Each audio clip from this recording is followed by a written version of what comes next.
নমস্কার বন্ধুরা, রন্ধনে বন্ধনে আপনাদের অনেক অনেক স্বাগত। আজকে দেখাবো দুর্দান্ত স্বাদের কাশ্মীরি আলুর দমের রেসিপি। সেজন্য কয়েকটা আলু খোসা ছাড়িয়ে এরকম অর্ধেক করে বড় বড় করে কেটে নিয়েছি, তারপর ধুয়ে নিয়েছি।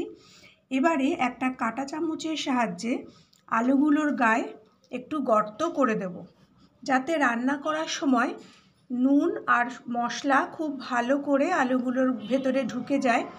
সেই জন্য প্রত্যেকটা আলুর গাতেই কাঁটা চামচ দিয়ে এরকম গর্ত মতন করে দেব। এবার কড়াইতে জল দিয়ে আলুগুলো সেদ্ধ বসিয়েছি। দিয়ে দিলাম অল্প একটু নুন। আমি কড়াইতেই সেদ্ধ করছি, প্রেশার কুকারে আর করলাম না। নুনটা দিয়ে গ্যাসটা হাই করে এবার ঢাকা দিয়ে আলুগুলোকে 80% মতন সেদ্ধ করে নেব। অন্যদিকে একটা মশলা তৈরি করতে হবে, সেজন্য একটা মিক্সিং জারের মধ্যে নিয়ে নিলাম একটা মিডিয়াম সাইজের টমেটো কেটে রেখেছিলাম, সেটা দিয়ে দিলাম। দুটো কাঁচা লঙ্কা দিলাম, আর 1/2 ইঞ্চি আদা ছোট করে কেটে রেখেছিলাম, সেটা দিয়ে দিলাম। এবার সমস্ত উপকরণ অল্প জল দিয়ে একটা পেস্ট বানিয়ে নিতে হবে। পেস্টটা দেখুন কড়া হয়ে গেছে। অন্যদিকে আলুগুলো খুব ভালো মতন সেদ্ধ হয়ে গেছে। একটা কাঁটা চামচ ঢুকিয়ে দেখিয়ে দিচ্ছি, ইজিলি কাঁটা চামচটা ঢুকে যাচ্ছে। এবার জল থেকে আলুগুলোকে তুলে একটা বাটিতে রেখে দিলাম। অন্যদিকে আরেকটা পেস্ট করে নেব। 15-16টা কাজু বাদাম আগেই জলে ভেজানো ছিল, সেটা একটা মিক্সিং জারে দিয়ে দিলাম। আর দিলাম 3 চামচ টক দই। এগুলোকেও সামান্য একটু জল দিয়ে একটা মিহি পেস্ট বানিয়ে নেব। পেস্টটা আমাদের তৈরি করা হয়ে গেছে। এবার রান্নাটা বসাবো। কড়াইতে বেশ খানিকটা তেল গরম করতে দিয়েছি। তেলটা গরম হলে তেলের মধ্যে অল্প একটু নুন আর হলুদ দিয়ে দিলাম। নুন হলুদটা তেলের মধ্যে মিশিয়ে নেওয়ার পরে এবার সেদ্ধ করে রাখা আলুগুলো তেলের মধ্যে দিয়ে দেব। গ্যাসটাকে মিডিয়ামে রেখে আলুগুলোকে প্রথমে একটু অল্প লালচে করে ভেজে নিতে হবে। দেখুন আলুগুলোর গায়ে বেশ একটা লালচে রং ধরেছে। এই সময় গ্যাসটাকে একদম লো করে ঢেকে দিয়ে আলুগুলোকে ভাজতে হবে। এভাবে ঢাকা দিয়ে দিয়ে আলু ভাজলে আলুটা সেদ্ধ হতে যেটুকু বাকি আছে ওটা সেদ্ধও হয়ে যাবে, আর চারদিক থেকে আলুগুলো খুব ভালো করে ভাজাও হয়ে যাবে। এভাবে ঢাকা দিয়ে দিয়ে আলুগুলোকে ভেজে নিয়েছি।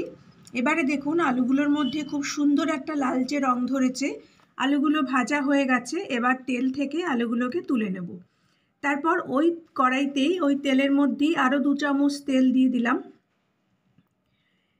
তেলটা গরম হলে একটা শুকনো লঙ্কা, একটা তেজপাতা, 3টে ছোটো এলাচ, 3টে লবঙ্গ আর 3 টুকরো দারচিনি দিয়ে দিলাম। গ্যাসটাকে লোতে রেখে ফোড়নটাকে এবার হালকা করে একটু ভেজে নিতে হবে। ভেজে নেওয়ার পর এবার দিয়ে দেব 1/4 চামচ সাদা জিরে। সাদা জিরেটা দিয়েও তেলের মধ্যে খুব ভালো করে একটু ভেজে নিয়ে এবার টমেটোর পেস্টটা তেলের মধ্যে দিয়ে দেব। গ্যাসটাকে একদম লোতে রেখে এবার টমেটোর পেস্টটা খুব ভালো করে কষিয়ে নিতে হবে। যখন মশলা থেকে বেশ তেলটা আলাদা হয়ে যাবে, এই সময় দিয়ে দেব 1/2 চামচ হলুদ, 1/2 চামচ জিরে গুঁড়ো, 1/4 চামচ ধনে গুঁড়ো, 1/2 চামচ কাশ্মীরি লঙ্কার গুঁড়ো, আর মশলাটা কষানোর জন্য অল্প একটু মিক্সি ধোয়া জল দিয়ে দিলাম।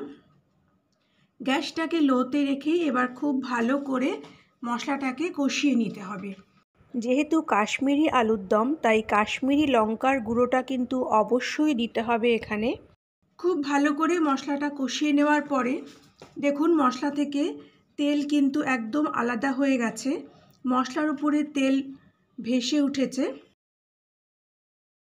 এই সময় যে কাজু বাদাম আর টক দইয়ের পেস্টটা করে রেখেছিলাম সেটা দিয়ে দেব। টক দইয়ের পেস্টটা দিয়েও এবার খুব ভালো করে লো ফ্লেমে সমস্ত মশলা কষাতে হবে। আমার রেসিপিগুলো আপনাদের ভালো লাগলে চ্যানেলটাকে প্লিজ সাবস্ক্রাইব করে দেবেন, আর পাশে থাকা বেল আইকনটাও প্রেস করে দেবেন। আর আমার ফেসবুক আর ইনস্টাগ্রাম পেজটা প্লিজ ফলো করে দেবেন। ডেসক্রিপশন বক্সে লিংক দেওয়া আছে। গ্যাসটাকে লোতে রেখেই খুব ভালো করে এবার এই মশলাটাকে কষিয়ে নিতে হবে।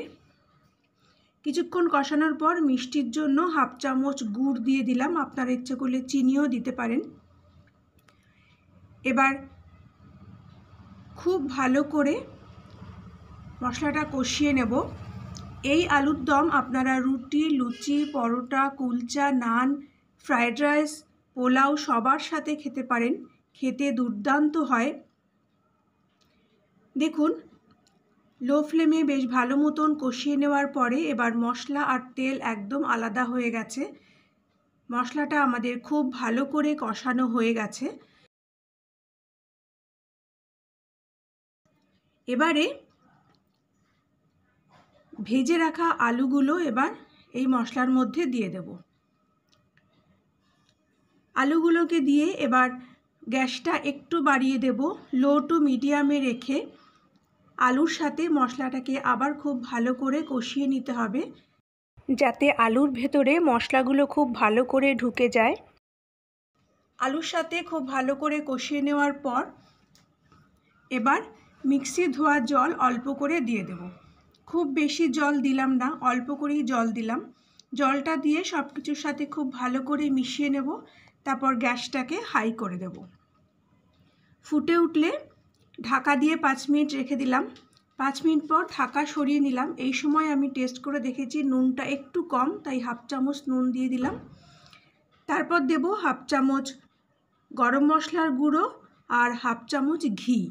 ঘি আর গরম মশলাটা খুব ভালো করে সব কিছুর সাথে মিশিয়ে 1 মিনিট মতন একটু ফুটিয়ে নিয়ে গ্যাসটা অফ করে 5 মিনিট ওয়েট করে তারপর সার্ভ করে নেব। তৈরি হয়ে গেল দুর্দান্ত স্বাদের কাশ্মীরি আলুর দম। এই উৎসবের দিনে আপনারা যে কোনো দিন বাড়িতে বানাতে পারেন এই দুর্দান্ত স্বাদের আলুর দম।